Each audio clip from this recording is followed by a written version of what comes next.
اس رکوع میں اللہ تعالیٰ نے صاف طور پر رسول اللہ صلی اللہ علیہ وسلم کو حکم دیا کہ آپ قبلہ چینج کر دیں.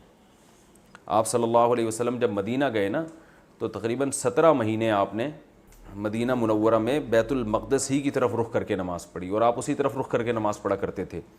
لیکن آپ صلی اللہ علیہ وسلم کی دلی خواہش تھی کہ قبلہ کعبہ ہونا چاہیے جو ابراہیم علیہ السلام نے بنایا تھا. یہ آپ کی ذاتی چاہت تھی اور اس لیے بھی آپ چاہتے تھے کہ اسلام کا مرکز مکہ بنے.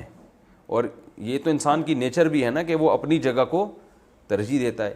اور پھر جو تورات اور انجیل میں نشانیاں لکھی ہوئی تھیں آخری نبی کی، ان نشانیوں میں ایک یہ بھی تھا کہ ان کا جو قبلہ ہوگا وہ کعبہ ہوگا، بیت اللہ ہوگا. تو آپ صلی اللہ علیہ وسلم کی طبیعت پہ یہ بات بھی شاک گزرتی تھی کہ جو نشانیاں ہیں ان میں جو اللہ تعالیٰ جو ہے اس میں کیا ہوگا کہ کیونکہ یہود و نصارہ چاہتے تھے قبلہ تبدیل نہ ہو، کیونکہ ان کو پتہ تھا کہ آخری نبی کی علامات میں سے یہ ہیں کہ وہ قبلے کو کیا کر دیں گے، بیت المقدس کے بجائے کعبہ کو بنا دیں گے. تو یہ ساری چیزیں مل کے نبی کی چاہت تھی.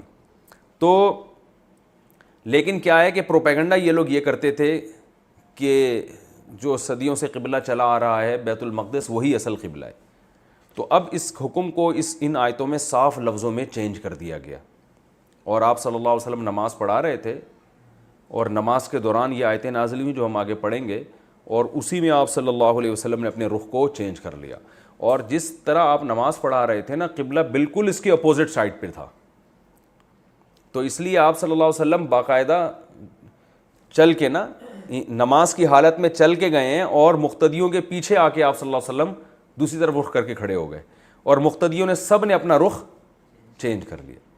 تو یہ قرآن نے ان کی تعریف کی ہے کہ ایک تو ایسے فالو کرنے والے لوگ ہیں کہ جنہوں نے گویا یہ بھی نہیں پوچھا کہ ہوا کیا ہے، یعنی نماز کی حالت میں آپ نے ایسا کیا تو سمجھ گئے کہ اللہ نے حکم کو کیا کر دیا ہے، چینج کر دیا. اور سارے اس کو مسجد ذو قبلتین کہا جاتا ہے نا. ظہر کی نماز ہو رہی تھی، 2 قبلوں والی مسجد آج بھی سعودی عرب میں مکہ میں وہ مدینہ میں وہ موجود ہے. تو اب اس میں انسانی عقل اس لحاظ سے بھی حیران ہوتی ہے کہ کتنے کلومیٹر کا فاصلہ ہے مکہ سے مدینہ، اور نبی صلی اللہ علیہ وسلم نے جو رخ چینج کیا نا وہ آج بھی بالکل کہاں ہے، مکہ کی طرف، مسجد حرام کی طرف رخ ہے. حالانکہ کوئی فلکیات کا اس وقت صحابہ کو تو معلوم نہیں تھا. اگر معلوم بھی تھا کسی صحابی کو فلکیات کا علم تو انہوں نے نماز کے دوران نبی صلی اللہ علیہ وسلم کو تھوڑی بتایا ہوگا. تو وہ بالکل اس دور کی ساری مسجدیں کس طرف ہیں، مکہ مکرمہ کی طرف اور مسجد حرام کی طرف. تو اللہ نے فرمایا سیقول السفہاء من الناس، یہ بے وقوف لوگوں میں جو بے وقوف ہیں وہ یہ کہیں گے ما ولاہم عن قبلتہم التی، ان قریب کہیں گے. ان قریب کا اس لیے استعمال کیا کہ میں ابھی ان قریب حکم چینج کرنے والا ہوں، ٹھیک ہے نا. تو پہلے نبی کو بتا دیا کہ اے نبی ہم حکم تو دے رہے ہیں، حکم تو چینج ہو جائے گا، لیکن آپ پر جو اعتراضات اور سوالات کی بوچھاڑ ہوگی ہم اس کی طرف پہلے اشارہ کر رہے ہیں. اتنے آرام سے یہود و نصارہ کا یہ حکم ہضم نہیں ہوگا. اور مفسرین نے یہ بھی لکھا ہے کہ بعض وہ لوگ جو ایمان لا چکے تھے لیکن کمزور ایمان والے تھے وہ بھی اس حکم کے بعد مرتد ہو گئے. انہوں نے کہا یہ تو معاذ اللہ محمد صلی اللہ علیہ وسلم نے جو اصل دین تھا نا آسمانی مذاہب کا وہی چینج کر دیا ہے. تو وہ بھی جو کمزور ایمان والے لوگ تھے نا وہ بھی مرتد ہو گئے تھے اس حکم کے چینج ہونے کے بعد. تو اللہ نے فرمایا ان قریب لوگوں میں جو بے وقوف لوگ ہیں وہ یہ کہیں گے ما ولاہم عن قبلتہم التی کانوا علیہا، جس قبلے پر یہ پہلے رخ کر کے نماز پڑھتے رہے ہیں اس سے ان کو کس نے پھیر دیا. یعنی مطلب یہ کہ یا تو وہ صحیح تھا یا یہ صحیح تھا. اگر وہ صحیح تھا، مکہ کعبہ صحیح ہے تو پہلے سے پھر کعبہ کی طرف رخ کرتے ہیں نا. اور اگر بیت المقدس صحیح تھا تو پھر بیت المقدس ہی کی طرف رہنا چاہیے تھا. اس کا مطلب یہ خود کنفیوز ہے کہ اصل قبلہ ہے کون سا. تو اس کا جواب دیا جا رہا ہے قل للہ المشرق والمغرب، ان سے کہہ دیجئے کہ مشرق اور مغرب سب اللہ کا ہے.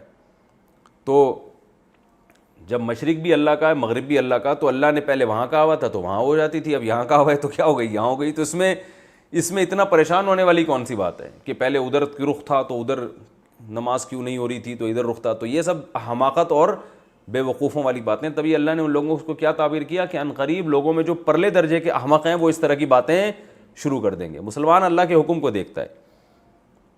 یہدی من یشاء الی صراط مستقیم، جس کو چاہتا ہے سیدھا راستہ دکھا دیتا ہے. تو اللہ نے بہت سے لوگوں کو سیدھا راستہ دکھا دیا، انہوں نے نبی کے حکم کو فالو کیا. پہلے ادھر رخ کر رہے تھے ابھی ادھر رخ کر رہے ہیں، تو یہ اللہ نے ان کو سیدھا. اور جو بے وقوف لوگ ہیں وہ کیا کر رہے ہیں، وہ فضول اعتراضات کر رہے ہیں. وَكَذَلِكَ جَعَلْنَاكُمْ أُمَّةً وَسَطًا. اب اللہ اس میں اس امت مسلمہ کی تعریف کر رہے ہیں, دیکھو اس طرح ہم نے تم کو امت وسطا بنایا ہے کہ تم ایسے اعتراضات نہیں کرتے. یہود و نصارہ کی جو تباہی کی وجہ ہے وہ وجہ اللہ بیان کر رہے ہیں کہ یہ اعتدال سے ہٹ گئے ہیں, اور یہ امت کیا ہے؟ اعتدال والی. اعتدال کا مطلب کیا ہے کہ اللہ نے انسان کو جتنی قوتیں دی ہیں نا اس میں اس کو معتدل رہنا چاہیے.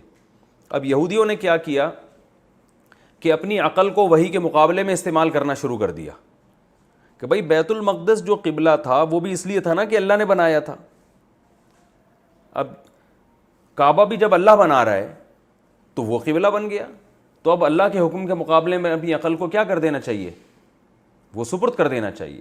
ہاں اس پہ بحث ہو کہ یہ اللہ کا حکم ہے یا نہیں ہے, یہ کہنا کہ یہ ہو ہی نہیں سکتا, پاسبل ہی نہیں ہے, تو یہ کیا ہے؟ آپ وحی کے مقابلے میں اپنی عقل کو بڑھا رہے ہیں. تو اس لیے اللہ نے فرمایا یہ امت کیا ہے؟ امت وسط, معتدل امت ہے, کہ یہ عام کھانے سے اس کو مطلب ہے, پیڑ گننے سے مطلب نہیں ہے. ایسا نہیں ہے کہ اس امت کو پہلے اللہ نے حکم دیا بیت المقدس کی طرف رخ کرو تو اس امت نے نہ اس حکم پہ بھی اعتراض نہیں کیا کہ اللہ جب یہ نبی مکہ میں پیدا ہوئے اور ابراہیم علیہ السلام کا قبلہ کیا تھا؟ کعبہ تھا, تو صحابہ نے یہ اعتراض نہیں کیا کہ ہم لوگ کعبہ کی طرف کریں گے, ہم بیت المقدس کی طرف رخ کیوں کریں؟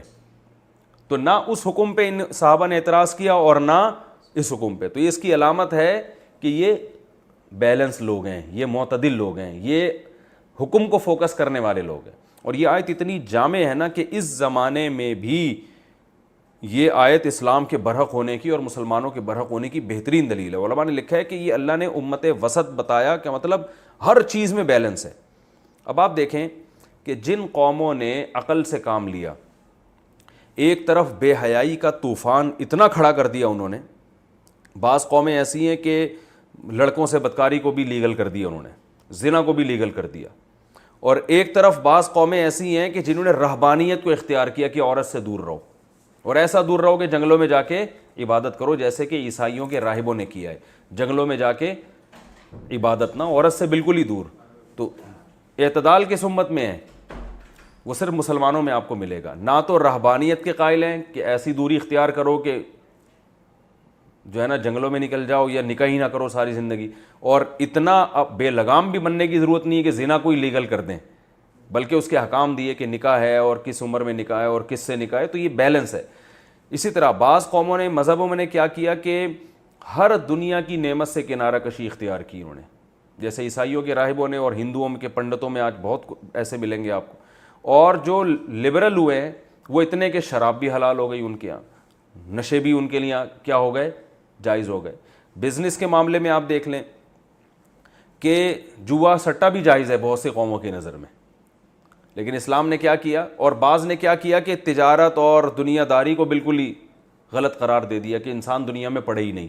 ٹھیک ہے نا, تو اسلام نے اس میں بھی بیلنس کیا, بھائی تجارت بھی کرنی ہے, گھر والوں کو کھلانا پلانا بھی ہے, لیکن اتنا بھی نہیں کہ سود بھی حلال ہو جائے اور آپ کے لیے سٹا بھی حلال ہو جائے اور جوا بھی حلال ہو جائے, ایسا نہیں ہے, بلکہ پراپر طریقے سے آپ نے تجارت کرنی ہے. تو اسلام کے جتنے بھی احکام آپ دیکھیں گے نا وہ افراط اور تفریط کے درمیان میں ہے. کھانے پینے کے معاملے میں آپ دیکھ لیں, ہندوؤں نے کیا کیا کہ گوشت کھانے کو ہی حرام کر دیا, اتنا غلو کیا کہ بھئی جانور کو کاٹنا ہی نہیں ہے ہم نے کسی قیمت پہ, اور وہ سبزی خور بن گئے. اور دوسری طرف جنہوں نے حلال کیا تو کتے بلی بھی کھانا شروع کر دی, انہوں نے مردار بھی کھانا شروع کر دیا. تو اس معاملے میں اسلام نے بیلنس کیا کہ بھئی نہ تو ایسا ہے کہ صرف سبزی کھاؤ گے, گوشت بھی تمہاری خوراک ہے, لیکن گوشت کا یہ مطلب نہیں کہ جو ملے کھا جاؤ. کچھ جانور ہیں مخصوص جو پاکیزہ جانور ہیں ان کو ذبح کر کے کھانا ہے. تو کھانے کے معاملے میں, حلیے کے معاملے میں آپ دیکھ لو, کچھ لوگوں نے بالوں کو کہا کہ یہ بال جو ہے نا ہونے ہی نہیں چاہیے. ایسے آپ کو مذہبی لوگ ملیں گے جن کے پورے بالکل فارغ البال ہوتے ہیں, نہ داڑھی نہ مونچھ. اور سکھوں نے کیا کیا ہے کہ ہر جگہ کے بال, مونچھیں بھی بڑی ہوئی, داڑھی بھی بڑی ہوئی, سر کے بال بھی, بغلوں کے بال بھی, وہ کہتے ہیں کاٹنا ہی نہیں چاہیے. تو اسلام نے اس معاملے میں بھی کیا کیا ہے؟ بیلنس. تو بالوں کے حکام دیکھ لیں آپ, جن بالوں کا صفائی سے بڑا تعلق ہے ان کو کاٹنے کا حکم دیا. مرد کے امتیاز عورت سے داڑھی کے بالوں سے ہوتا ہے تو مرد کو داڑھی بنانے کا حکم دیا. تو ہر چیز میں آپ کو اسلام میں کیا نظر آئے گا؟ عورت اور مردوں کے حقوق میں دیکھ لیں, یا تو یورپ میں عورت جانوروں سے بدتر سمجھی جاتی تھی, اور جب عورت کو حقوق دیے تو مرد کے برابر لا کے کھڑا کر دیا اس کو. عورت کو جب حقوق دیے تو مرد کے برابر لا کے کھڑا کر دیا. تو جب برابر لا کے, حالانکہ عورت کا پھر عورت کیوں ہے پھر وہ بھائی, اگر وہ اس میں ساری صلاحیتیں مرد و ایسی ہیں تو پھر اللہ نے اس کو عورت کیوں بنایا؟ تو ظاہر ہے اس میں کچھ کمزوری ہے نا.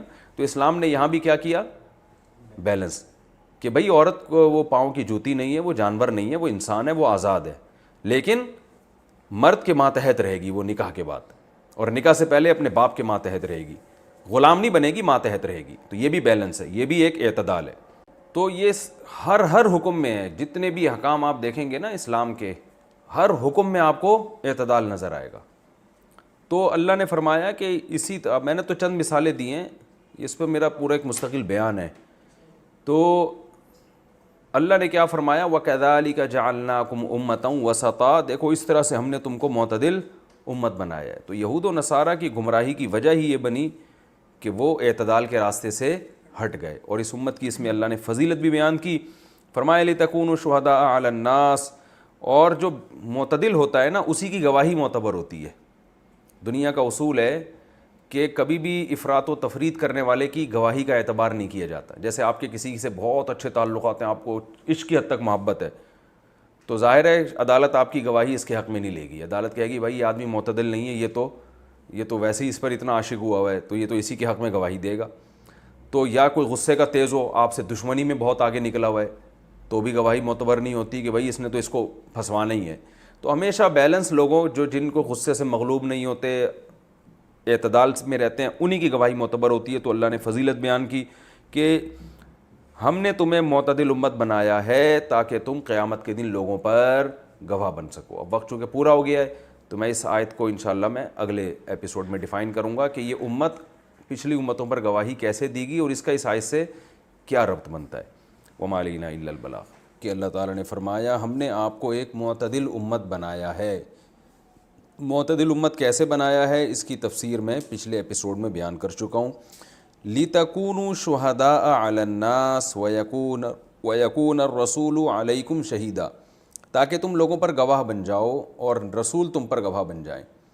اس کی تفصیل حدیث میں آئی ہے, صحیح حدیث میں رسول اللہ صلی اللہ علیہ وسلم نے ارشاد فرمایا پچھلی امتوں میں جب قیامت کا دن قائم ہوگا تو انبیاء سے اللہ تعالیٰ سوال پوچھے گا کہ کیا تم نے میرا پیغام اپنی امتوں تک پہنچایا؟ تو وہ کہیں گے اللہ ہم نے پہنچا دیا. تو عدالت کے ایک کٹہرے میں پیغمبر اور دوسرے میں وہ امتیں ہوں گی.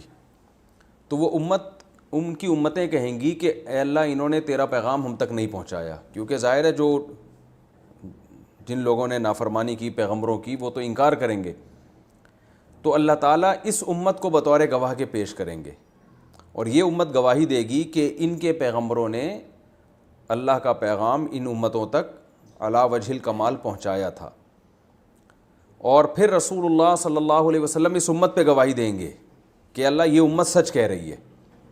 تو اللہ تعالیٰ پھر اس امت کو گواہ بنا کر ان پیغمبروں کے حق میں فیصلہ کریں گے. تو یہ اس امت کو ایک فضیلت ثابت کرنے کے لیے اور ایک شرف دینے کے لیے. یہاں کچھ اشکالات ہوتے ہیں. اچھا, پہلی بات تو میں یہ بتا دوں اس امت کو بطور گواہ کے پیش کیوں کیا جائے گا.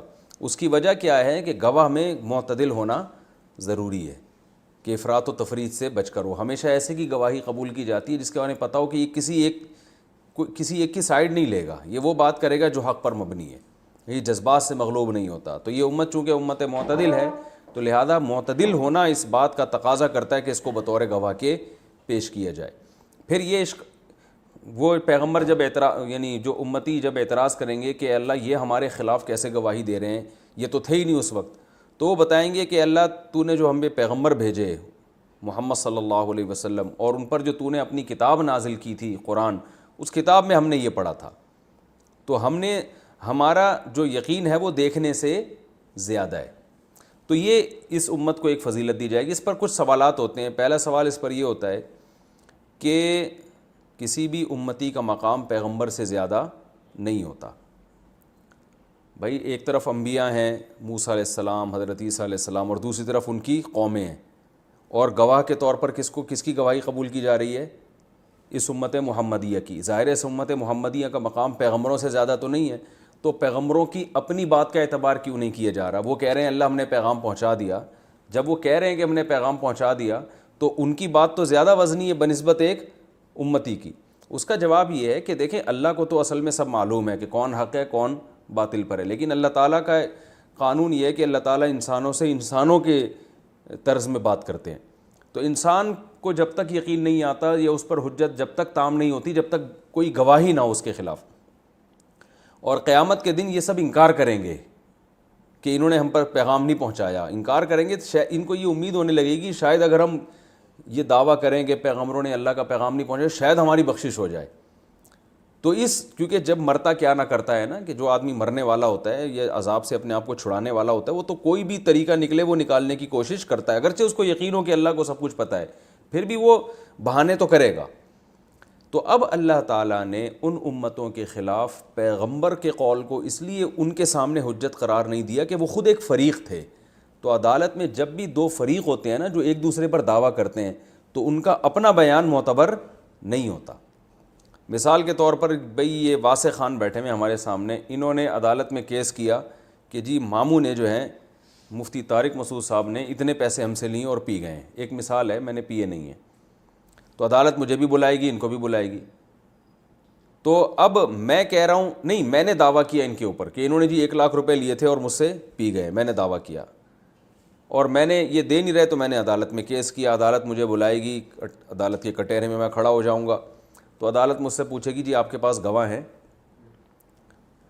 میں بطور گواہ محلے کے 2-4 افراد کو لے کر آ گیا. تو اگر وہ معتبر ہوں گے تو عدالت ان کی گواہی پہ فیصلہ کرے گی، معتبر نہیں ہوں گے تو عدالت میرے کیس کو خارج کر دے گی.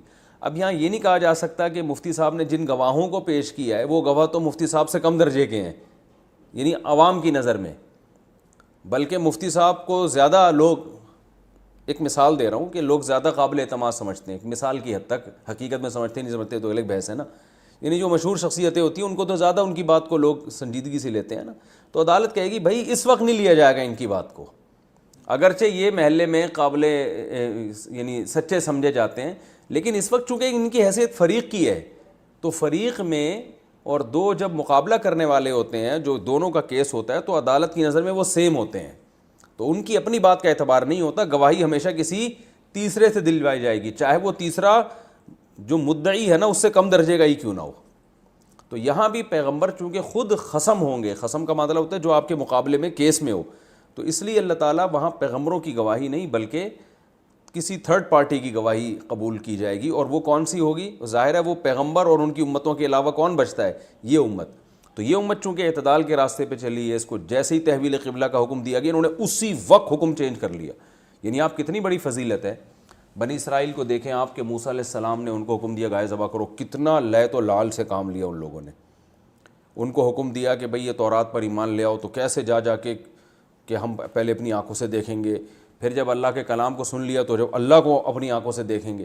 اور ادھر اطاعت کتنی زیادہ ہے کہ نماز میں آپ صلی اللہ علیہ وسلم نے کوئی نماز توڑ کے صحابہ کو بتایا بھی نہیں کہ قبلہ چینج ہو گیا، بلکہ گھوم کے وہاں کھڑے ہو گئے تو صحابہ نے فوراً رخ چینج کر لیا اور وہ پوچھا نہیں کہ نبی سے، بس سمجھ گئے کہ حکم کیا ہو گیا ہے، چینج ہو گیا. یہاں تک کہ کسی نے جب دیکھا کہ لوگ اس طرف رخ کر کے نماز پڑھ رہے ہیں تو کچھ صحابہ دوسری مسجد میں نماز پڑھ رہے تھے، ان کو جا کے اطلاع دی، انہوں نے بھی رخ چینج کر لیا اپنا.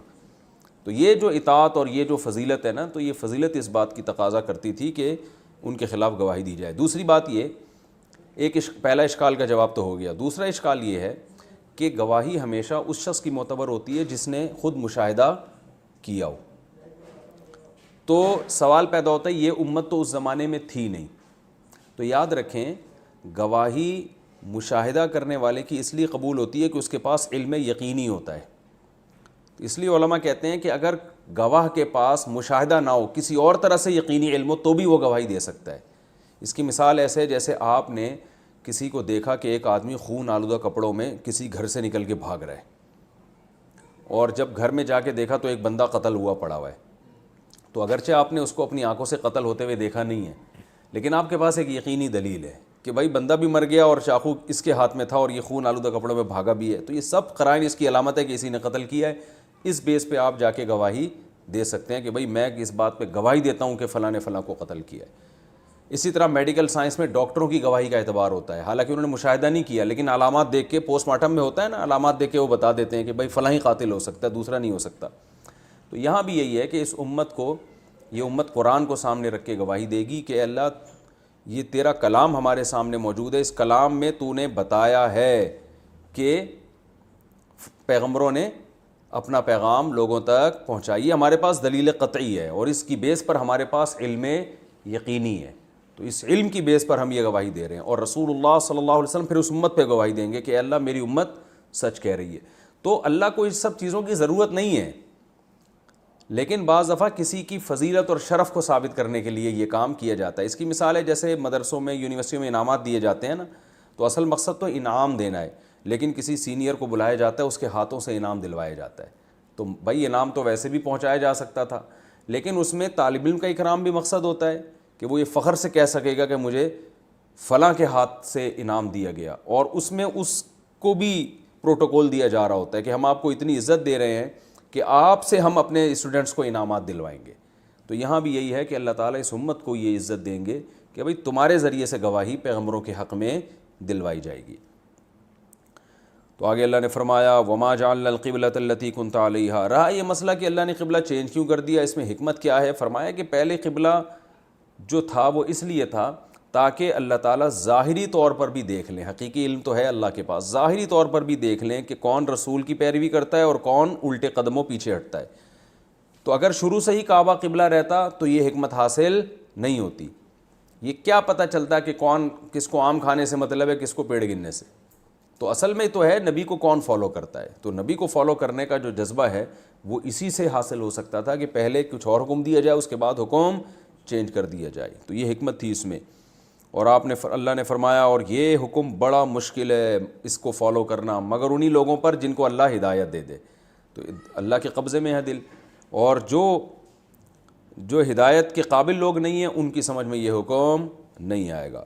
وما کان اللہ لیضیع ایمانکم, اللہ تمہارے ایمان کو ضائع کرنے والا نہیں ہے. یہ بات صحابہ کو اشکال ہوا تھا کہ اللہ ہم جو پہلے تو ہم بیت المقدس کی طرف رخ کر کے نماز پڑھتے رہے, اور تیرے علم میں یہ تھا کہ اصل قبلہ کیا ہے, کعبہ ہے. تو یہودیوں نے بھی ان کا مذاق اڑایا, تمہاری پرانی نمازیں تو ضائع ہو گئیں, اصل تو یہ ہے. تو اللہ نے فرمایا اللہ تمہارے ایمان کو ضائع کرنے والا نہیں. یہاں ایمان سے مراد عمل ہے, یعنی عمل جو ایمان پر مرتب ہوتا ہے, کیونکہ عمل ایمان پر ہی مرتب ہوتا ہے نا, تو مجازن عمل کو ایمان سے تعبیر کیا گیا. اس کی مثال ایسے جیسے کوئی بدعملی کر رہا ہو تو ہم کہتے ہیں تو بالکل ہی بے ایمان ہے, تیرے میں تو ایمان ہے ہی نہیں. کیا مطلب, جب ایمان کا کوئی نتیجہ ہی نہیں نکل رہا, کوئی عمل ہی اس پہ مرتب ہی نہیں ہو رہا ہے, تو اس کا مطلب تیرے اندر ایمان ہی نہیں ہے. تو ایمان کہہ کے عمل مراد لیا جاتا ہے. تو اللہ تعالیٰ تمہارے عمل کو ضائع کرنے والا نہیں ہے. وہ بیت المقدس والی نمازیں بھی تمہاری قبول ہو گئیں کیونکہ اللہ لوگوں کے ساتھ رؤوف الرحیم ہے. اب اللہ تعالیٰ صراحتاً حکم دے رہے ہیں قد نرا تقلب وجہک فی السماء, اے نبی ہم دیکھتے ہیں آپ کا چہرہ بار بار آسمان کی طرف اٹھتا ہے. نبی صلی اللہ علیہ وسلم کی بڑی چاہت تھی کہ خانہ کعبہ بن جائے قبلہ, اور آپ کو امید تھی کہ اللہ کی طرف سے وحی آئے گی, تو بار بار آسمان کی طرف دیکھتے تھے کہ جبریل وحی لے کے تو نہیں آ رہے. تو اللہ نے اسی کیفیت کو نماز کی حالت میں یہ وحی آئی ہے کہ ہم آپ کو دیکھتے ہیں بار بار آپ کا چہرہ آسمان کی طرف اٹھتا ہے. فَلَنُوَلِّيَنَّكَ قِبْلَةً, ہم ضرور تبدیل کر دیں گے, وہ قبلہ بنا دیں گے, آپ کے چہرے کو پھیر دیں گے اس قبلے کی طرف, ترضاہا جو آپ چاہتے ہو. تو یہ پہلے وعدہ کیا گیا اور فوراً پھر یہ آیت نازل کر دی فَوَلِّ وَجْهَكَ, پس آپ پھیر دیں اپنے چہرے کو شطر المسجد الحرام, مسجد حرام کی جانب. تو اب اللہ نے فوراً ہی پھروانا تھا, تو پہلے یہ کیوں کہا اللہ نے کہ ہم آپ کے چہرے کو مسجد حرام کی طرف پھیر دیں گے, اور پھر فوراً کہہ دیا پھیر دیں. صحیح ہے نا. تو یہ ایک تسلی کی بات ہے. جب کوئی کسی کام کا پہلے وعدہ کیا جائے اور پھر وہ کام کیا جائے تو اس سے انسان کو خوشی زیادہ ہوتی ہے. تو نبی صلی اللہ علیہ وسلم کو تسلی دی گئی کہ ایسا ہو جائے گا, آپ غم نہ کریں. تو آپ کو اس سے خوشی ہوئی. اس کے فوراً بعد اللہ تعالیٰ نے آپ کو خوشخبری سنا دی کہ آپ اپنے چہرے کو مسجد حرام کی طرف پھیر لیں. اور یہ اس حالت میں ہوا جب آپ صلی اللہ علیہ وسلم نماز پڑھ رہے تھے.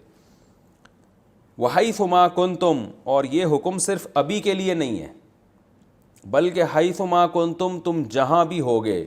ایک تو نبی کو حکم دیا گیا, اور پھر اب مسلمانوں کو خطاب کیا جا رہا ہے کہ یہ صرف نبی کے ساتھ خاص نہیں ہے. وحیث ما کنتم, اے ایمان والو تم سب جہاں بھی ہوگے, فولوا وجوہکم شطرہ, تم سب نے اپنے چہروں کو مسجد حرام کی طرف پھیرنا ہے, یعنی نماز کے وقت.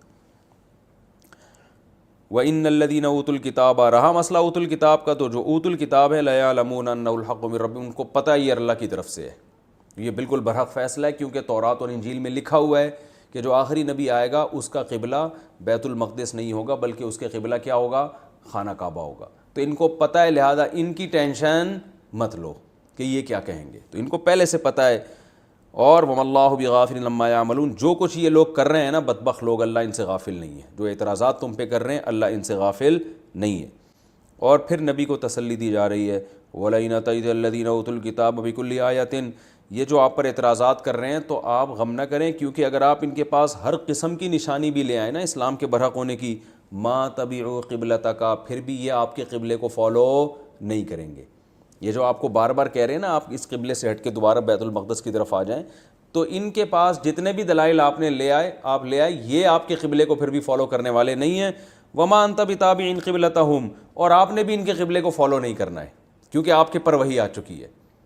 تو مطلب یہ کہ جب ایک کام ہونا ہی نہیں ہے، نہ انہوں نے آپ کی ماننی نہ آپ نے ان کی مانی، تو پھر ان کی ٹینشن کیوں لیں، ان کے اعتراضات کو کی پرواہ کیوں کریں؟ پرواہ تو اس کی جاتی ہے نا جس سے تبدیلی کی امید ہوتی ہے. جب ہے ہی نہیں تو چھوڑیں ان کے اپنے راستے کو، ان کو چلنے دیں. اور فرمایا کہ وما بعضهم بتابع قبلۃ بعض، اور یہ خود ایک دوسرے کے قبلے کو بھی فالو نہیں کرتے یہود و نصارہ. بیت المقدس میں بھی انہوں نے ٹکڑے کیے ہوئے ہیں آپس کی ضد اور عناد میں نا، کہ بیت المقدس کے مشرقی کی طرف رخ کرتے تھے یہ عیسائی اور دوسری طرف رخ کرتے تھے یہودی. انہوں نے وہاں بھی جا کے بانٹا ہوا تھا. جیسے ہمارا خانہ کعبہ ہے، اب مختلف مسلمانوں میں فرقے پیدا ہو جائیں اور کہیں خانہ کعبہ کی یہ والی سائڈ فلاں فرقے کی اور یہ والی سائڈ فلاں فرقے کی، یہ تو یہ ضد اور ہٹ دھرمی کی انتہا ہوگی نا کہ بھئی پورا خانہ کعبہ ہی قبلہ ہے. تو یہود و نصارہ میں اتنی ضد تھی آپس میں، تو اللہ فرماتے ہیں یہ جب ایک دوسرے کے قبلے کو فالو نہیں کرتے، حالانکہ وہ تو ایک ہی ہے، سیم ہے، تو یہ وہاں سے ہٹ کے ادھر کہاں سے آ جائیں گے یہ، اور آپ سے تو ان کو ویسے ہی دشمنی ہے. تو لہذا آپ ان سے امیدیں چھوڑ دیں. وَلَئِنِ اتَّبَعْتَ أَهْوَاءَهُم مِّن بَعْدِ مَا جَاءَكَ مِنَ الْعِلْمِ، اور اگر دلیل آنے کے بعد بھی آپ نے ان کی خواہشات کی پیروی کی اور ان کی باتوں میں آ کے ان کے قبلے کو فالو کرنا شروع کر دیا، إِنَّكَ إِذًا لَّمِنَ الظَّالِمِينَ، تو بے شک آپ کس میں سے ہوں گے؟ ظالمین میں سے. تو یہ اصل میں نبی سے تو ایسا ممکن نہیں ہے، یہ غیر مسلموں کو مایوس کرنے کے لیے کہ ہماری طرف سے جب نبی کو یہ دھمکی مل گئی، وعید مل گئی، چاہے وہ ظاہری لحاظ سے ہی دھمکی ہو، تو اب سمجھ لو کہ اب تو محمد صلی اللہ علیہ وسلم ایسا کرنے والے ہیں ہی نہیں. فرمایا الذین آتیناہم الکتاب، جن کو ہم نے کتاب دی ہے نا یہود و نصارہ، یعرفونہ، اس پیغمبر کو ایسے پہچانتے ہیں کما یعرفون ابناہم، جیسے اپنے بیٹوں کو پہچانتے ہیں. بیٹوں کو پہچاننے کا مطلب یہ ہے کہ اپنے بیٹے سے انسان عام طور پر اتنا مانوس ہوتا ہے کہ وہ اپنے ہم شکل لوگوں میں بھی اگر بیٹا ہوگا نا تو باپ فوراً پہچان لے گا یہ ہے میرا، کیونکہ بچپن سے گود میں اٹھایا اور اسے لے کے گھومتا پھرتا ہے نا باپ. تو آپ کا بچہ 100 لوگوں میں بھی اگر ہوگا تو آپ کو یہ کنفیوژن نہیں ہوگی یار یہ بھی، اس کی ناک بھی میرے بیٹے جیسی ہے، اس کی بھی میرے بیٹے، پتہ نہیں یہ والا ہے یا وہ والا ہے. تو یہ تھرڈ پرسن کے لیے تو ایسا ممکن ہے، باپ کے لیے ایسا ممکن نہیں ہے. تو قرآن وہی مثالیں دیتے ہیں نا جو چل رہی ہیں معاشرے میں، آسانی سمجھ میں آتی. تو اللہ تعالیٰ فرماتے ہیں جیسے باپ کو ہزاروں کے مجمع میں اپنے بیٹے کو پہچاننے میں کوئی دشواری نہیں ہوتی، اس کو دلائل کے تانے بانے نہیں ملانے پڑتے کہ گھر فون کر کے پوچھے بیگم ذرا بتانا وہ میرے 2 بچے ہیں بالکل ہمارے بچوں کی شکل کے ہیں لیکن ایک کی پلکیں چھوٹی ہیں ایک کی پلکیں بڑی ہیں، تو ہمارے بچے کی بڑی پلکیں تھیں یا چھوٹی تھیں میں بھول گیا ہوں. ایسا ہوتا ہے کبھی؟ اگر ایسا ہو جائے تو بیگم فوراً کھولا لے کے بھاگ جائے گی، بھائی یہ تو بچے کو بھول گیا کل مجھے بھول جائے گا یہ. تو اللہ فرماتے ہیں جیسے باپ درجنوں بچوں میں اپنے بچے کو پہچانتا ہے، ایسے ہی یہ یہود و نصارہ کے جو علماء ہیں محمد صلی اللہ علیہ وسلم کو صورت سے ایسے پہچان گئے ہیں یہ بالکل، کہ ان کو کوئی کنفیوژن نہیں ہے کہ اب دلائل کے تانے بانے ملانے پڑیں. تو یہ ایسے اچھی طرح پہچانتے ہیں کہ وہی آخری نبی ہے جن کی بشارتیں حضرت عیسیٰ اور حضرت موسیٰ علیہ السلام نے دی ہیں. فرمایا وَإِنَّ فَرِيقًا مِّنْهُمْ لَيَكْتُمُونَ الْحَقَّ، ان میں ایک جماعت ایسی ہے جو حق کو چھپاتی ہے، وَهُمْ يَعْلَمُونَ، حالانکہ ان کو سب معلوم ہے. ایک جماعت اس لیے کہ بہت سے یہودی ایمان بھی لے آئے تھے، یہودی اور عیسائی.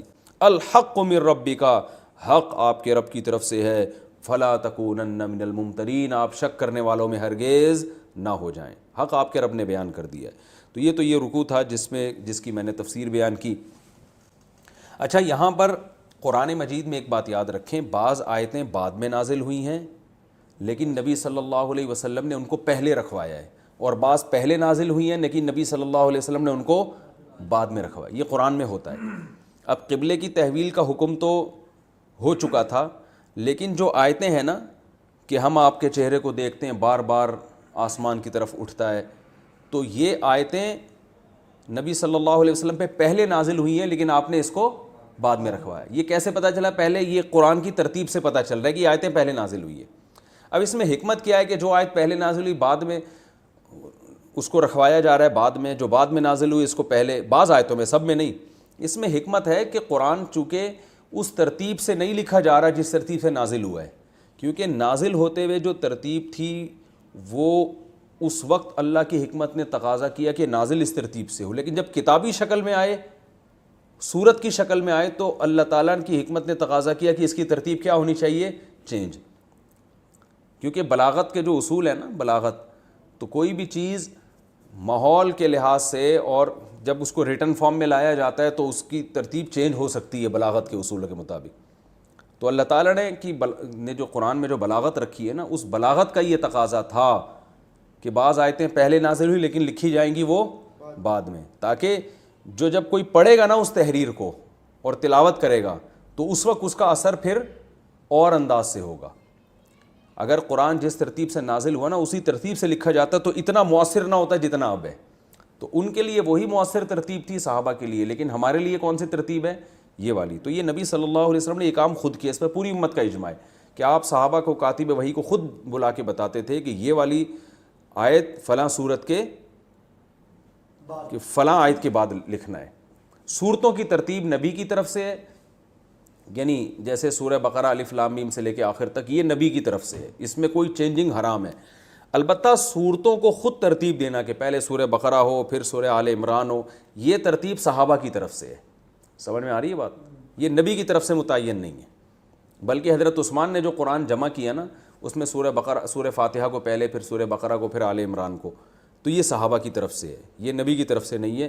حضرت عثمان کے قرآن جمع کرنے سے پہلے جو ترتیب تھی کوئی نہیں تھی، وہ ہر ایک نے اپنی طرح سے لکھا ہوا تھا قرآن جو ہے. تو حضرت عثمان نے اس ترتیب سے لکھا کہ پہلے یہ والی صورت، یعنی صورت کے اندر جو آیتوں کی ترتیب ہے وہ نبی کی بیان کردہ ہے، اور خود صورت کون سی صورت پہلے کون سی صورت بعد میں، یہ حضرت عثمان کے دور میں انہوں نے جو جمع کیا پھر سب کا اس پر اجماع ہو گیا. اور جو پاروں کی ترتیب ہے یہ کسی کی طرف سے بھی نہیں ہے، سمجھ رہے ہیں؟ یعنی پہلا پارہ دوسرا پارہ یہ بہت بعد میں یہ مرتب کیا گیا ہے. یہ تو تھا کہ حضرت عثمان نے بقرہ پہلے لکھی، آل عمران، لیکن پہلا پارہ دوسرا پارہ تو یہ بعد میں قاری حضرات نے ایسا کیا کہ بھئی قرآن کو 30 برابر حصوں میں ڈیوائیڈ کیا جائے تاکہ کوئی 30 دن میں قرآن ختم کرنا چاہے تو آسان ہو. تو یہ ترتیب تو بعد میں قاریوں نے وضع کی، اور رکوع میں بھی ایسے ہی بعد میں قاریوں نے غور و فکر کر کے کچھ قاریوں نے کیا. لیکن چونکہ اس میں کوئی شریعت کی مخالفت نہیں ہو رہی ہے اور لوگوں کو اس میں آسانی ہے تو اس لیے علماء نے اس کو باقی رہنے دیا. سمجھ رہے ہیں؟ تو یہ جو پارے ہیں نا ان میں کوئی ربط نہیں ہوتا آپس میں، یہ محض اس لیے کہ 30 دن میں کوئی قرآن ختم کرنا چاہے تو کر سکے، اور یہ پورے برابر بھی نہیں ہے، کچھ پارے کو تھوڑے سے زیادہ لمبے کچھ تھوڑے چھوٹے، لیکن زیادہ فرق نہیں ہے ان میں. اچھا، تو اللہ تعالیٰ فرماتے ہیں، ہاں تو اب میں بتا رہا تھا کہ اس میں اسباق کیا ملتے ہیں. جو اہم ترین اس آیت کا جو موضوع ہے وہ یہ ہے کہ مسلمان کو اصل میں یہ دیکھنا ہے کہ کس وقت اللہ اس کے رسول کا کیا حکم ہے، چاہے وہ حکم بالکل دوسرے حکم کے اپوزٹ ہی کیوں نہ ہو. لوگ حکمتوں میں پڑ جاتے ہیں نا. میں نے اس کی ایک مثال دی تھی کہ آپ اگر جنگل میں آپ کو قبلے کا پتہ ہی نہیں ہے تو فقہاء نے بیان کیا کہ آپ جب نماز پڑھیں گے تو جیسے جیسے رائے تبدیل ہوگی آپ کا قبلہ بھی کیا ہو جائے گا؟ تبدیل. تو سب طرف چاروں طرف رخ کر کے نماز پڑھیں گے پھر بھی ہو جائے گی. تو یہ بھی ہمیں بہت اہم بات، اس سے یہ بھی پتہ چلتا ہے کہ مجتہدین کے درمیان جو اختلافات ہیں، بعض دفعہ فرض اور حلال و حرام کے بھی اختلافات ہیں، اس میں ہم یہی کہتے ہیں کہ سب کی جس کو بھی فالو کرو گے ٹھیک ہے. اب اس پہ بعض لوگ اعتراض کرتے ہیں، یار امام ابو حنیفہ کے نزدیک امام کے پیچھے سورہ فاتحہ پڑھنا ناجائز ہے اور امام شافعی کے نزدیک سورہ فاتحہ پڑھنا واجب ہے، تو کوئی امام شافعی کو فالو کرے تو بھی ٹھیک ہے، امام حنیفہ کو فالو کرے تو بھی ٹھیک ہے، حالانکہ دو اپوزٹ حکم ہیں. تو ہم کہتے ہیں اصل چیز جس کو فوکس کرنا ہے وہ اللہ اس کے رسول کی اطاعت ہے. تو اگر ان کو اللہ اس کے رسول نے جو دلائل دیے ان سے یہ سمجھ میں آ رہا ہے کہ پڑھنی چاہیے تو ان کا مقصد بھی اللہ رسول کی اطاعت، اور امام حنیفہ کو یہ سمجھ میں آ رہا ہے کہ نہیں پڑھنی چاہیے، ان کا مقصد بھی اللہ رسول کی اطاعت. تو جب اصل مقصد کو فوکس کر رہے ہیں تو بالکل دو اپوزٹ حکم بھی ہوں گے، نماز ادا ہو جائے گی. اور یہ بات بیت المقدس اور کعبہ پہ تو بطریق اولا صادق آتی ہے، اس لیے کہ یعنی مدینہ میں جو ہے نا، جو کعبہ کا رخ تھا نا وہ بالکل اپوزٹ تھا کس کے؟ بیت المقدس کے، تو اس میں تو رخ کو مکمل گھما دیا گیا ہے. تو اللہ فرماتے ہیں بالکل اپوزٹ گھومنے سے بھی نماز ہو جائے گی. ابھی آپ یہ نہیں کہیں گے یار وہ بالکل پہلے ادھر منہ کر کے پڑھ رہے تھے اب بالکل ادھر منہ کر کے پڑھ رہے ہیں، بالکل اپوزٹ سائڈ ہو رہی ہے.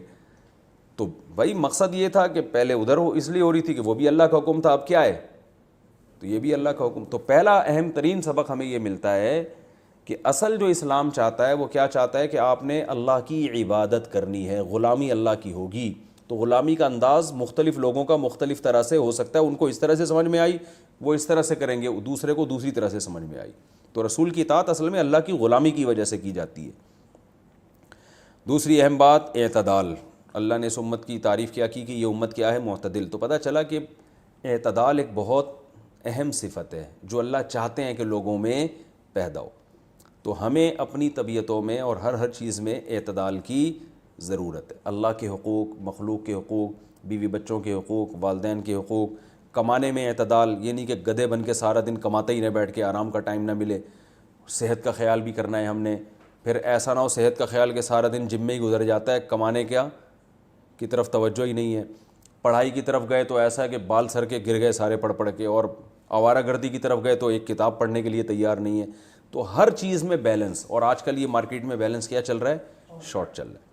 تو ہر چیز میں اعتدال ہونا چاہیے، محنت میں بھی اعتدال، حقوق میں بھی اعتدال، اور دوستی یاری میں بھی اعتدال. تو یہ اعتدال ایک مقصود چیز ہے. یہ بھی اس یعنی رکوع میں ہمیں ایک اہم سبق ملتا ہے. تیسرا اہم سبق ہمیں کیا ملتا ہے کہ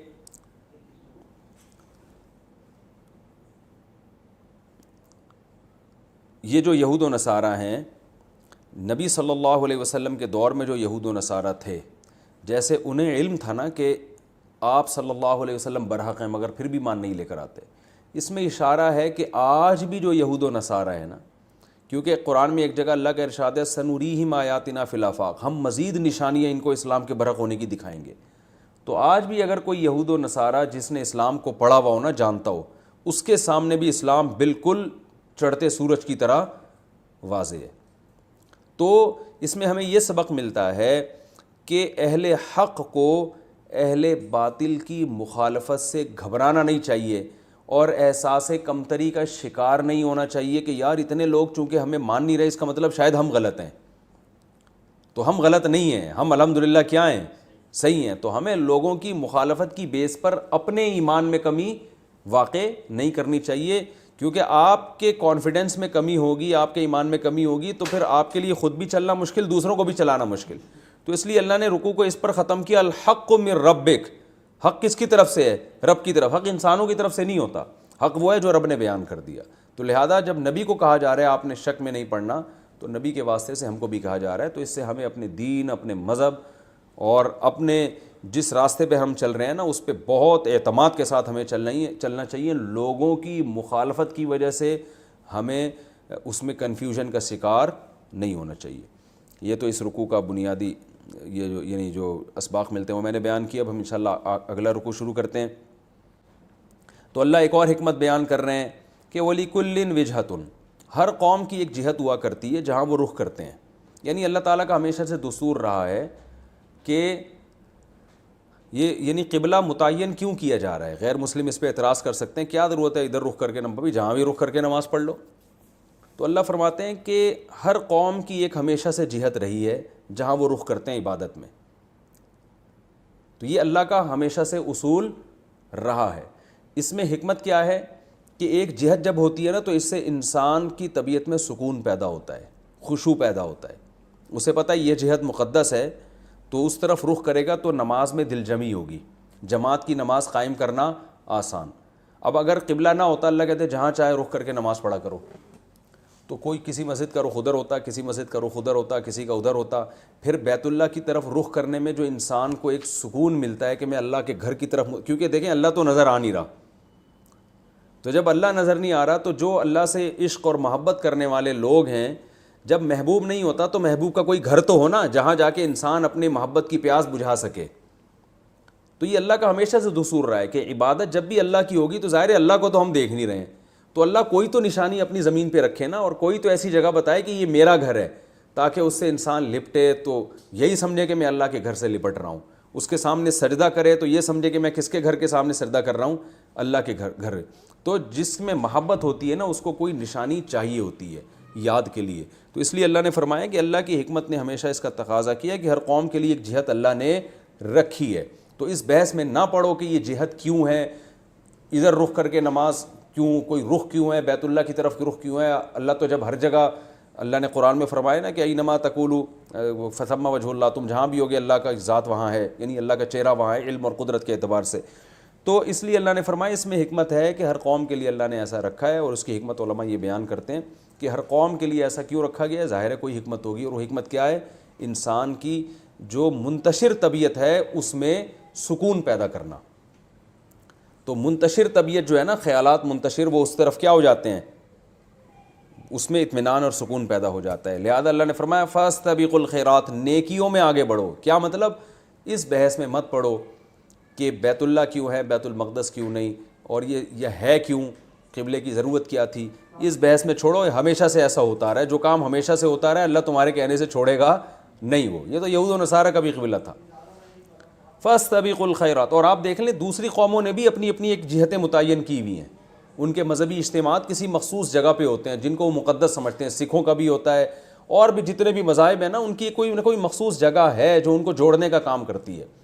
تو یہ لوگوں نے تو خود سے متعین کر دیا، لیکن اللہ تعالیٰ کا بھی یہ کی عادت رہی ہے کہ ہر قوم کے لیے کوئی جگہ متعین کرتے ہیں، تو تمہارے لیے بھی کر دی۔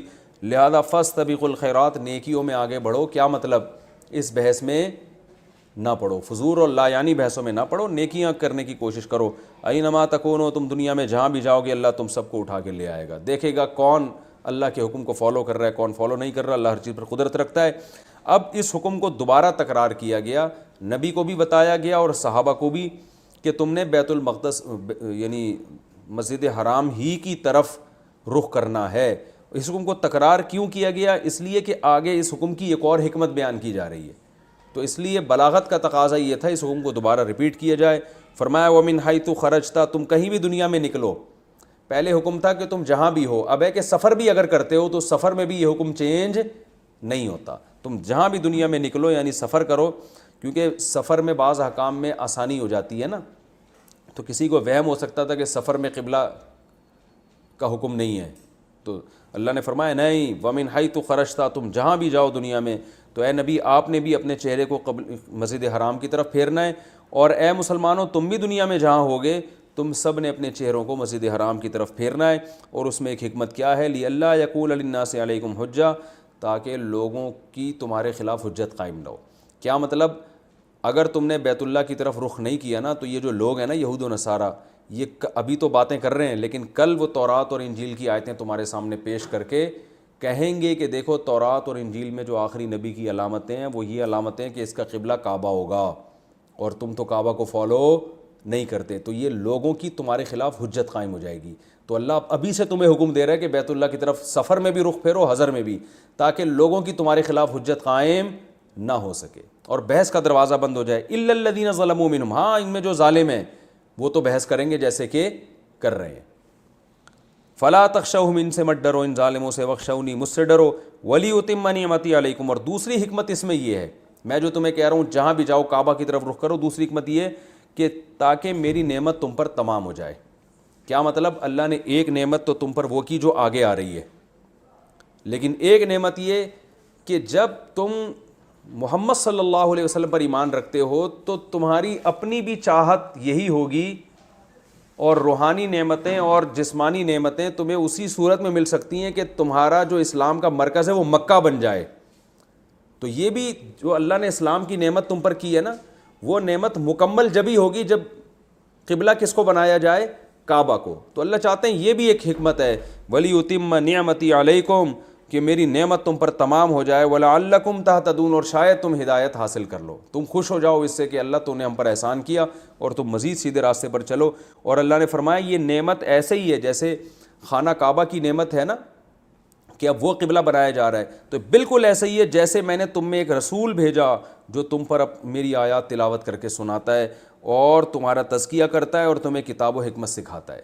تو جیسے یہ ایک بہت بڑی نعمت ہے کہ ابراہیم علیہ السلام نے تمہارے حق میں دعا کی تھی کہ اللہ ایک پیغمبر بھیج, جو 2-3 رکوع پہلے یہ مضمون گزرا ہے نا کہ ابراہیم علیہ السلام نے دعا کی تھی اللہ ایسا پیغمبر بھیج جو ان پر آیات تلاوت کر اور تزکیہ کرے.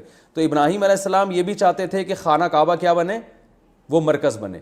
تو اللہ نے خانہ کعبہ کو مرکز بنا کے بھی نعمت تمام کر دی, اور ابراہیم علیہ السلام کی جو دعا تھی, دوسری دعا کہ ایسا پیغمبر آئے انہی میں سے, انہی کی جنس میں سے, یعنی انسانوں میں سے, تو وہ بھی اللہ نے تمہاری دعا, ابراہیم علیہ السلام کی دعا تمہارے حق میں قبول کی. تو یہ نعمت ایسے ہی ہے جیسے ہم نے تمہارے درمیان رسول بھیج دیے جو اللہ کی آیات تمہیں پڑھ کے سناتے ہیں, تزکیہ کرتے ہیں اور تمہیں کتاب اور حکمت سکھاتے ہیں, اور وہ باتیں سکھاتے ہیں جو تم نہیں جانتے تھے. فاذکرونی, پس تم مجھے یاد کرو, ان کی باتوں میں مت آؤ. اذکرکم, میں بھی تمہیں یاد کروں گا, اور میرا شکر ادا کرو, میری ناشکری مت کرو. یہ اہل ایمان سے کہا جا رہا ہے کہ اللہ نے تم پر بڑے بڑے انعامات دیے ہیں.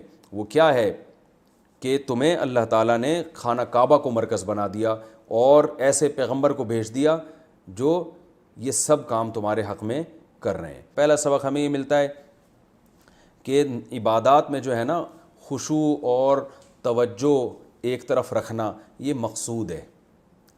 اللہ تعالیٰ چاہتے ہیں عبادت دل جمی کے ساتھ ہو, اسی وجہ سے اللہ نے ایک رخ متعین کر دیا ہمارے لیے. تو اس سے ہمیں پتہ چلتا ہے بھائی عبادت میں دل جمی مقصود ہے. دوسرا ایک بہت اہم پوائنٹ یہ پتہ چلتا ہے کہ آج آپ نے دیکھا ہوگا لوگ ٹرینوں میں جب سفر کرتے ہیں تو جس کا منہ جدھر ہوتا ہے ادھر منہ کر کے نماز پڑھ رہا ہوتا ہے. تو نفل نماز میں تو اس کی اجازت ہے کہ سواری کا رخ جدھر کو ہے آپ ادھر ہی رخ کر کے نماز پڑھیں, لیکن فرض نماز میں آپ کو رخ قبلے کی طرف بہر صورت کرنا پڑے گا, چاہے آپ جہاز میں ہوں یا ٹرین میں ہوں, جب تک ممکن ہے آپ کے لیے. ممکن ہی نہ ہو تو ایک الگ بات ہے. تو اس آیت سے پتہ چلتا ہے کہ آپ نے اگر سفر بھی کرنا ہے نا, وہ من حیث خرجت, مکہ سے آپ نکل بھی جائیں گے, مدینہ سے نکل بھی جائیں گے, تو آپ نے اپنے چہرے کو مسجد حرام کی طرف. تو آیت منصوص ہے, صاف پتہ چل رہا ہے کہ سفر میں قبلے کی طرف رخ کرنے کا حکم اسی طرح ہے جیسے حضر میں. اور آپ دیکھ لو ٹرینوں میں کیا ہو رہا ہوتا ہے. اور اس سے ہمیں بیت اللہ کی فضیلت ثابت ہوتی ہے کہ اللہ نے ہم پر, عالم اسلام پر بہت بڑا احسان کیا کہ مسجد اقصیٰ کی قبلے ہونے کو منسوخ کر دیا. اگر وہ نہ منسوخ ہوتا آج لوگ کہاں جمع ہوتے, بیت المقدس میں, رخ ادھر کرتے. تو اس کا نقصان یہ ہوتا کہ زیادہ عقیدت بیت المقدس سے ہوتی اور حج کہاں ہوتا, خانہ کعبہ میں. تو اللہ نے ساری فکریں ہماری سمیٹ کے کہاں کر دیں, خانہ کعبہ کی طرف, کہ بھائی یہی وہ رخ ہے جس کی طرف تم نماز پڑھو گے, یہی تمہارا حج ہوگا. تو اس سے ہمیں عبادت میں دل جمی نصیب ہوتی ہے. باقی بیت المقدس کی فضیلت اپنی جگہ برقرار ہے, اور حدیث میں آتا ہے کہ بیت المقدس میں ایک نماز کا ثواب 50,000 نمازوں کے برابر, اور مسجد حرام میں 1,00,000 نمازوں کے برابر. تو فضیلت اپنی جگہ ہے بیت المقدس کی, لیکن بڑی تمام فضیلتیں خانہ کعبہ کو دے دی گئیں. اللہ تعالیٰ سمجھنے کی عمل کی توفیق عطا فرمائے. وما علینا الا البلاغ. آپ کو پتہ ہے کہ پچھلے جو 4 رکوع سے مسلسل ایک ہی ٹاپک چل رہا تھا, تحویل قبلہ. اور کیونکہ یہ بہت بڑا حکم تھا, ہمیں ایسا لگے گا کہ پتہ نہیں اللہ میاں ایک ہی بات کو بار بار کیوں ریپیٹ کر رہے ہیں. اس کی وجہ یہ کہ ہم اس ماحول میں نہیں ہیں. جس پہ گزرتی ہے اس کو بار بار تسلیوں کی ضرورت ہوتی ہے. وہ تسلی آپ کسی تھرڈ پرسن کے سامنے ریپیٹ کریں گے, وہ کہے گا یار پتہ نہیں کیوں اتنی تسلیاں دی جا رہی ہیں, اس لیے کہ وہ بھگتا نہیں ہے اس چیز کو. تو کیونکہ قبلہ کا چینج کرنے کا مطلب کہ اسلام کا مرکز ہی پورا چینج ہو گیا, تو اس لیے اللہ تعالیٰ نے بار بار تحویل قبلہ کے بارے میں مسلمانوں کو تاکید بھی دی کہ بار بار حکم بھی دیا کہ جہاں بھی جاؤ گے خانہ کعبہ کی طرف رخ پھیرنا ہے, چاہے یہود و نصارہ کو کتنی تکلیف ہو, کتنی اذیت ہو. وَمِنْ حَيْثُ خَرَجْتَ فَوَلِّ وَجْهَكَ شَطْرَ الْمَسْجِدِ الْحَرَامِ, جہاں بھی جاؤ گے مسجد حرام کی طرف رخ کرنا ہے. یہ جو مرضی کرتے رہیں, اور یہ اللہ کا اٹل فیصلہ ہے, اور ابراہیم علیہ السلام نے اصل میں اسی کو کعبہ کو بنایا تھا. تو اسی مضمون کی تکمیل کے طور پر اللہ نے اب مسلمانوں کو صبر کی تلقین کی ہے کہ تمہیں یہ ٹینشنیں ملتی رہیں گی, زبان سے بھی اور بھی بہت ساری پریشانیاں. تو انہی پریشانیوں میں سے کچھ پریشانیوں کا ذکر ہے, اور شروع میں صبر کی تلقین ہے. یا ایھا الذین آمنوا, اے لوگو جو ایمان لائے ہو, استعینوا بالصبر والصلاۃ, صبر اور نماز کے ذریعے مدد طلب کرو. یعنی جب تمہیں غم ہو نا تو 2 چیزیں ایسی ہیں جو تمہارے لیے سہارا بنیں گی, تمہیں موٹیویٹ کریں گی. آج سارا زور ٹیبلٹ پہ لگایا ہوا ہے, نفسیاتی ڈاکٹر بھی عام طور پر گولیاں دے دیتے ہیں ڈپریشن کی, آپ سو جاؤ آرام کرو. 2 چیزیں کسی بھی شخص کے لیے بہت ضروری ہیں مصائب کو جھیلنے کے لیے. وہ کیا ہے؟ ایک صبر. صبر کا معنی روکنا, اپنی بریکوں کو ٹائٹ کرنا چاہیے. واویلا مچانا, بات بات پہ چیخو پکار کرنا, اور بات بات پہ چھوٹی چھوٹی باتوں پہ ایک پورا طوفان بدتمیزی کھڑا کر لینا, یہ شریعت کی نظر میں کوئی پسندیدہ کام نہیں ہے. تو اس لیے اللہ نے فرمایا اپنے آپ کو روکنا سیکھو, بریکیں مضبوط کرو اپنی. آج کیا کہتے ہیں دنیا, کیا ہمیں سکھاتی ہے کہ غصے کو, جب غصہ آ رہا ہو نا تو نکال دینا چاہیے, اس سے انسان ٹھنڈا ہو جاتا ہے. نہ نہ نہ, یہ شریعت کی تعلیمات نہیں ہے. وقتی طور پہ ٹھنڈا ہوتا ہے, لیکن پھر اس میں غصے کو برداشت کرنے کی طاقت آہستہ آہستہ ختم ہو جاتی ہے. کیونکہ انسانی فطرت یہ ہے کہ جس چیز, جو قوت آپ کی استعمال ہوگی نا, وہ قوت بڑھتی ہے.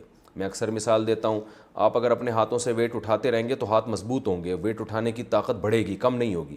تو غصے کو جب برداشت کرنا سیکھیں گے تو برداشت کرنے کی قوت بڑھے گی آپ کی. اور اگر غصہ جب آیا آپ نے نکال دیا, اگل دیا, تو اس سے آپ کی بریکیں فیل ہو جائیں گی. تو غصہ جاری کر کے ٹھنڈا ہوتا ہے انسان, لیکن وقتی طور پہ ہوتا ہے, اندر سے وہ بگڑتا رہتا ہے. تو اس لیے اسلام میں غصہ پینے کے فضائل ہیں, غصہ جاری کرنے کی کوئی فضیلت نہیں ہے. ہاں کوئی مجبوری ہو, اور بعض احکام ایسے ہیں جہاں غصہ جاری کر دینا جائز ہے, لیکن نارملی جو عمومی جو حکم ہے غصہ پینا. تو صبر, اس کے ذریعے مدد طلب کرو, والصلاۃ, اور نماز کے ذریعے. نماز کے ذریعے مدد کیسے ملے گی؟ کہ جب انسان کسی کے لیے قربانی دے رہا ہوتا ہے تو جس کے لیے قربانی دے رہا ہے اس سے تعلقات اچھے ہوں گے, اس کی محبت دل میں ہوگی, تو قربانی آسان ہو جائے گی. اب مسلمان پر جو کچھ آزمائش آتی ہے وہ تو اسلام پہ چلنے کی وجہ سے آ رہی ہے نا. تو اسلام پہ چل رہا ہے اللہ کے لیے, تو جب اللہ سے دوستی مضبوط ہوگی تو پھر یہ قربانی اور یہ صبر اس کے لیے آسان ہو جائے گا. اور اللہ سے دوستی کا بہترین ذریعہ نماز ہے, کیونکہ آپ جیسے ہی نماز سے باہر نکلتے ہو نا, آپ کے سگنل پوری دنیا سے بحال ہو جاتے ہیں. ہر خبر آپ سنتے ہو, ہر چیز آپ اپنی آنکھوں سے دیکھتے ہو, لیکن جیسے ہی تکبیر تحریمہ کہہ کے آپ نیت باندھتے ہو تو ساری دنیا سے رابطہ آپ کا منقطع, تو اللہ سے رابطہ آپ کا بحال ہو جاتا ہے. تو انسان کی فطرت ہے, جس چیز کے ساتھ زیادہ ٹائم گزارتا ہے اس سے محبت بڑھتی ہے. میں لوگوں کو مثالیں دیتا ہوں نا, گدھا بھی پال لیں گے نا, تھوڑے دنوں میں اس سے بھی محبت ہو جاتی ہے انسان کو. تو کوئی حسین, کوئی خوبصورت بچہ لے کے پالیں گے, اچھا بچہ ہوگا, اس کی اچھی طبیعت ہوگی, تو کتنی زیادہ محبت ہو جاتی ہے لوگوں کو. تو اللہ کی ذات سے بڑھ کر کون ہو سکتا ہے؟ تو اگر اللہ کے ساتھ رہنا شروع کر دیں گے نماز کے ذریعے تو بہت زیادہ محبت اللہ تعالیٰ سے پیدا ہو جائے گی, اور آپ کو یہ احساس ہوگا کہ یہ دنیا دار فانی ہے. تو اس لیے اللہ نے فرمایا, ہم نے دیکھا ہے بڑے بڑے بزرگوں کو جب کوئی ٹینشن ہوتی تھی نمازیں شروع کر دیتے تھے, وہ نماز میں ان کا دل پھر اور زیادہ لگتا تھا. تو یہ انسان کے لیے بہترین تسلی کی چیز ہے. غیر مسلموں کے پاس یہ نعمت نہیں ہے, وہ بس گولیوں کے علاوہ اور تھوڑی بہت ان کو موٹیویشن مل جاتی ہے, باقی کوئی ان کے پاس موٹیویشن کا ذریعہ نہیں ہے. تو اللہ نے فرمایا نماز اور صبر کے ذریعے مدد طلب کرو, بے شک اللہ تعالیٰ صبر کرنے والوں کے ساتھ ہے. کیا مطلب؟ صبر کے ذریعے تمہاری بریکیں بھی مضبوط ہوں گی اور تمہارے اندر قوت برداشت بھی پیدا ہوگی. اور ایک اور بات ہے جو تمہیں نظر نہیں آ رہی, وہ کیا؟ اللہ تمہارے ساتھ ہو جائے گا. تو ظاہر ہے جب اللہ ساتھ ہو جائے گا تو وہ بھی تمہارے دل کو تھامے گا. جیسے قرآن میں حضرت موسیٰ کی ماں کے بارے میں آتا ہے نا, وَرَبَطْنَا عَلَىٰ قَلْبِهَا, ہم نے موسیٰ کی ماں کو کے دل کو تھام لیا. ان کادت لتبدی بِهِ, حضرت موسیٰ کی ماں نے جب بچے کو صندوق میں ڈالا اور وہ صندوق فرعون کے محل میں گیا, تو اب حضرت موسیٰ کی ماں کا دل چاہ رہا تھا میں جا کے بتا دوں کہ میرا بچہ ہے, بتا دیتی تو ظاہر ہے وہ قتل کر دیتے. تو ایسے موقع پر حضرت موسیٰ کی ماں نے کچھ صبر کیا اور اس کی برکت سے باقی کی توفیق اللہ نے دے دی. اللہ فرماتے ہیں کہ وہ قریب تھا کہ جا کے بتا دیتی, لیکن اب اللہ نے ان کے دل کو مضبوطی سے تھام لیا اور ان کو مزید برداشت کی طاقت پیدا کر دی. تو کچھ کام آپ کریں گے, باقی کام اللہ کرے گا, کچھ اللہ بھی آپ کے ساتھ ہو جائے گا, اس سے آپ کو مصیبتوں کو برداشت کرنا اور آسان ہو جائے گا. اور انسان کے لیے سب سے بڑی مصیبت ہے موت. دنیا میں آدمی ہر چیز برداشت کرتا ہے, موت کوئی نہیں چاہتا. تو اللہ نے اس سب سے بڑی مصیبت کا ذکر کیا کہ تم اگر اللہ کے لیے مصیبتیں برداشت کر رہے ہو اور تم پر مصیبتیں آ رہی ہیں تو یہ ناکامی کی علامت نہیں ہے, یہ تمہارے کامیاب ہونے کی دلیل ہے. اس لیے کہ جو سب سے بڑی ناکامی جس کو دنیا میں سمجھا جاتا ہے وہ موت ہے. تو اللہ کے لیے اگر کوئی مر بھی گیا نا تو وہ مرا ہی نہیں ہے, وہ تو حقیقت میں زندہ ہو گیا ہے. تو وہ تو اور زیادہ فضیلت کی چیز ہے. تو جب موت جیسی مصیبت بھی نعمت ہے تو چھوٹی موٹی مصیبتیں کتنی بڑی, وہ کیوں نعمت نہیں ہوں گی؟ تو اس لیے اللہ نے فرمایا وَلَا تَقُولُوا لِمَن يُقْتَلُ فِي سَبِيلِ اللَّهِ، جو اللہ کے راستے میں قتل کر دیے جائیں۔ اللہ کے راستے کا مفہوم بہت وسیع ہے، میدان جہاد میں لڑتے ہوئے، حق بیان کرتے ہوئے، کسی بھی طرح حق کی وجہ سے کسی کو شہید کیا جائے۔ حتیٰ کہ جو صحافی حق بیان کرتے ہیں اور صحیح باتیں کرتے ہیں، ان کو حق بیان کرنے کی وجہ سے قتل کر دیا جاتا ہے، تو وہ بھی اس فہرست میں داخل ہیں، کیونکہ جو بھی حق کی خاطر قتل کیا جائے گا وہ سارے اس میں داخل ہیں۔ اللہ فرماتے ہیں جو لوگ اللہ کے راستے میں قتل کر دیے جائیں ان کو مردہ مت کہو، بل احیا، وہ زندہ ہیں، وَلَٰكِن لَّا تَشْعُرُونَ، لیکن تمہیں شعور نہیں ہے۔ یاد رکھیں یہ جو اللہ تعالیٰ نے شہید کے بارے میں کہا کہ اس کو مردہ مت کہو، تو بذات خود فقہا یہ بیان کرتے ہیں کہ شہید کو مردہ کہنا بذات خود ایک جائز عمل ہے۔ تبھی حدیث میں بھی شہید کے لیے مقتول کا لفظ استعمال ہوا ہے، میت کا لفظ استعمال ہوا ہے، ماتا کا لفظ استعمال ہوا ہے کہ اس کا انتقال ہو گیا، تو یہ فی نفسی ہی جائز عمل ہے۔ یہاں جو قرآن میں کہا گیا ہے نا، اس کا مطلب یہ ہے کہ عام مردوں کی طرح مردہ مت کہو اس کو، وہ عام مردوں کی طرح نہیں ہے، مردہ سمجھ کے مردہ مت کہو اس کو۔ اور مردہ سمجھنے سے مراد جیسے عام مردے ہوتے ہیں، نا نا نا نا، بل احیا، وہ زندہ ہے۔ اب کیسی زندگی ہے؟ یہ چیز تمہاری عقل سے بالاتر ہے، کیونکہ وَلَٰكِن لَّا تَشْعُرُونَ، تمہیں شعور نہیں ہے، تمہارے عقل میں اللہ نے اتنی صلاحیت نہیں رکھی ہے کہ تم شہید کی زندگی کو پہچان سکو۔ تو اس لیے علماء نے فرمایا ہے کہ اس آیت میں اللہ تعالیٰ نے شہید کے بارے میں بتایا کہ شہید کو ایک خاص قسم کی زندگی ملتی ہے جو عام مردوں کو نہیں ملتی، اور وہ زندگی اتنی اعلیٰ زندگی ہے کہ وہ ہم اس کا ادراک نہیں کر سکتے۔ اور بعض علماء نے یہ بات بھی لکھی ہے کہ اسی طاقتور زندگی کے اثرات ہیں کہ اکثر اوقات مشاہدہ ہے کہ شہید کا جسم خراب نہیں ہوتا۔ میں نے خود شہید دیکھے، 6 مہینے بعد قبر کھولی گئی، بالکل جسم سلامت ہے اور خون سے خوشبو آ رہی ہے۔ تو یہ اسی شہادت کے بعض علماء کے نزدیک اثرات ہوتے ہیں، اسی زندگی کے اثرات ہوتے ہیں۔ تو لیکن یہ کوئی قاعدہ کلیہ نہیں ہے۔ تو بہرحال شہید کو ایک خاص قسم کی زندگی ملتی ہے، بہت طاقتور حیات ملتی ہے۔ اور بعض روایتوں میں یہاں تک بھی آتا ہے، اس کی سند کی مجھے پوری تحقیق نہیں ہے، کہ شہید کی باڈی کے ساتھ جو کچھ ہو رہا ہوتا ہے وہ دیکھ رہا ہوتا ہے۔ تو بہرحال اسے اللہ نے خاص زندگی دی ہے جو عام مردوں کی طرح نہیں ہے، اور وہ ہم اس کا ادراک پورے طور پر نہیں کر سکتے، اس لیے اللہ نے بتا دیا۔ تو یعنی ہمیں تو اس پہ ترس آئے گا، ہائے بیچارہ مر گیا، ہائے دنیا سے چلا گیا۔ دنیا سے چلا گیا کا مطلب نعمتوں سے محروم ہو گیا، تو اللہ فرماتے ہیں نعمتوں سے وہ محروم نہیں ہوتا، وہ تم سے زیادہ مزوں میں ہوتا، اسے طاقتور حیات ملتی ہے، لیکن تمہیں اس کا شعور نہیں ہے۔ سورہ یاسین میں ہے نا کہ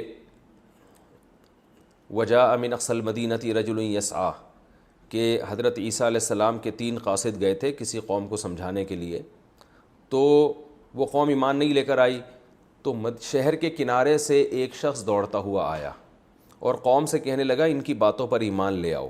قوم نے اس شخص کو قتل کر دیا۔ قرآن کے الفاظ ہیں کہ جیسے ہی قتل کیا ہے اس کو، قال یا لیت قومی یعلمون، اس کی الفاظ کیا اس کی زبان سے نکلے، ہائے کاش میری قوم کو پتہ چل جائے، بما غفر لی ربی وجعلنی من المکرمین، کہ میرے رب نے میری خطاؤں کو بھی معاف کر دی اور مجھے کتنی عزت دی ہے۔ یعنی قوم تو سمجھ رہی ہے کہ ایک لاش پڑی ہوئی ہے، اور اس کے الفاظ یہ ہیں کہ کاش میری قوم کو پتہ چل جائے کہ اللہ نے مجھے کتنی عزت دی اور میں کتنے مزے میں ہوں، تو یہ سارے ایمان لے آئیں۔ یہ تو گویا لاش پہ میری یعنی افسوس کر رہے ہیں، بندہ ہم نے مار دیا۔ تو اتنا بڑا اللہ نے شہید کو مقام دیا ہے کہ وہ عام مردوں کی طرح نہیں ہے۔ عام مردوں کے ساتھ الگ معاملات ہوتے ہیں، شہید کے ساتھ الگ معاملات ہوتے ہیں۔ تو اس کو جو موت کے بعد جو اس کی زندگی ہے وہ اس زندگی سے کروڑہ گنا اچھی ہوتی ہے۔ تو اس معنی میں کہا گیا کہ اس کو مردہ عام مردوں کی طرح مردہ مت کہا کرو۔ تبھی اللہ نے شہید کے لیے اسلام نے جو ہے نا ایک لفظ الگ سے وضع کیا ہے، شہید کا لفظ، جو دنیا میں کسی قوم کے پاس نہیں ہے۔ تو کیونکہ مردہ کہنے میں اس کی بے اکرامی ہے، کیونکہ لوگ اس کو عام مردوں کی طرح سمجھیں گے، تو اس لیے اسلام نے اس کو پروٹوکول دیا کہ جو حق کی خاطر جان دیتا ہے اس کو شہید کا لفظ کہا جائے گا۔ اور یہ اتنا مبارک مقدس لفظ ہے کہ اس لفظ میں وہ وحشت نہیں ہے جو کسی کو مردہ کہنے میں وحشت ہے۔ کہتے ہیں نا 3 آدمی مرے پڑے ہوئے تھے تو ایک دم وحشت ہوتی ہے، لیکن جب آپ کہتے ہیں تین جو ہے نا 3 شہید میں نے اپنی آنکھوں سے دیکھے، فوراً دل میں ان کی ایک قدر پیدا ہوتی ہے، یار یہ تو بڑے مبارک لوگ ہیں، شہید ہیں۔ تو یہ اتنا مبارک لفظ ہے کہ اب غیر مسلم بھی اسلام سے یہ لفظ ادھار لے کر اپنے مردوں پہ فٹ کر رہے ہیں. آپ دیکھیں ہندو فوجی جب ہلاک ہوتے ہیں تو ان کے لیے تو ہلاکت کا لفظ ہے, کیونکہ وہ اس لیے ہلاکت کا لفظ ہے کہ یہ اسلام کا لفظ یہ تو صرف مسلم کے لیے استعمال ہو سکتا ہے, غیر مسلم کے لیے تو اسلام نے یہ لفظ وضع ہی نہیں کیا. لیکن غیر مسلم بھی مجبور ہیں کہ اپنے مردوں کو وہ بھی شہید کے لفظ سے تعبیر کر رہے ہیں, وہ بھی جناب اپنے جو بھی حق کی خاطر, ان کے خیال میں جو بھی حق کی خاطر لڑکے قتل ہوتا ہے تو اس کے لیے شہید کا لفظ استعمال کر رہے ہیں وہ. تو اس لیے اللہ نے فرمایا کہ وَلَٰكِن لَا تَشْعُرُونَ, تو جب یہ اللہ کے راہ میں مرنا اتنا مبارک عمل ہے جو سب سے بڑی مصیبت ہے, تو چھوٹی موٹی مصیبتوں کی بھی ایک فضیلت ہے اور اس پہ صبر کرنے سے تمہیں ثواب ملے گا, کیونکہ وہ سب اللہ کی خاطر ہے.